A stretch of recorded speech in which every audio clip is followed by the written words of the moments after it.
Father Abraham had many sons, and many sons had Father Abraham. Do you remember that song? Also, do you have any idea why Abraham had something to do with a right arm or a left arm?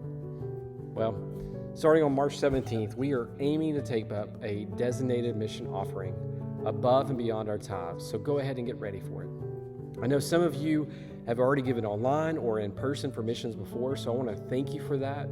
But this will be a time in our service where people from all walks can financially support the mission of the church. As you consider giving, I want to tell you a little bit of this Bible story. It's from Genesis chapter 12. It's about a guy named Abraham, and yes, he had many sons.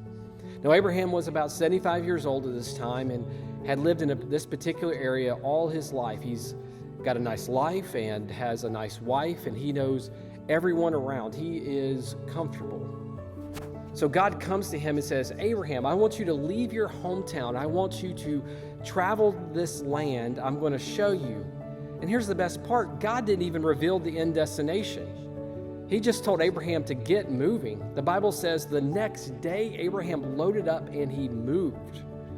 Now, I want to teach you a principle I see in this story. In fact, it's really kind of throughout all the Bible, and here it is.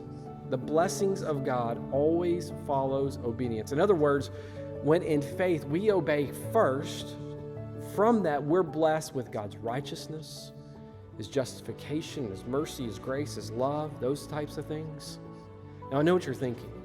Probably thinking, well, if God would just give me a raise, then I would be able to be more generous. But it doesn't work that way.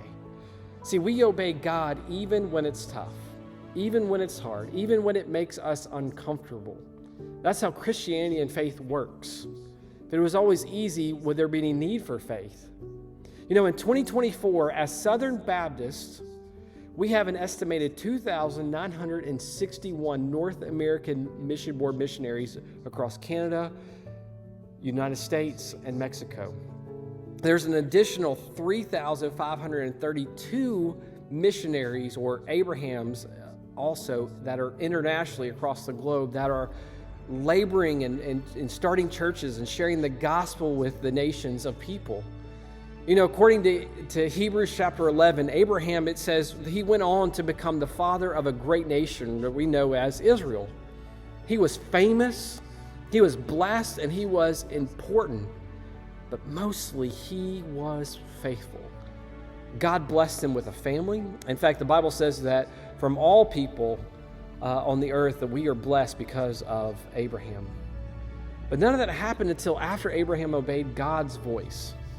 The missionaries we support locally and abroad may never have the same radical story that Abraham had in Genesis, but one thing they do have in common is they listened to the voice of God and they obeyed His calling to go wherever God sent them. So I want you to listen. Not all of us are physically able to go, and not all of us are called to go as vocational missionaries on the field long term. But we can all be involved in the mission near us and far from us through our generous giving. We give generously because that's what the Bible teaches, even if it makes us uncomfortable. So I want to encourage you to prayerfully consider to give. Ask God to bless this offering we are going to be taking up on Sunday morning, March the 17th, both in person and online.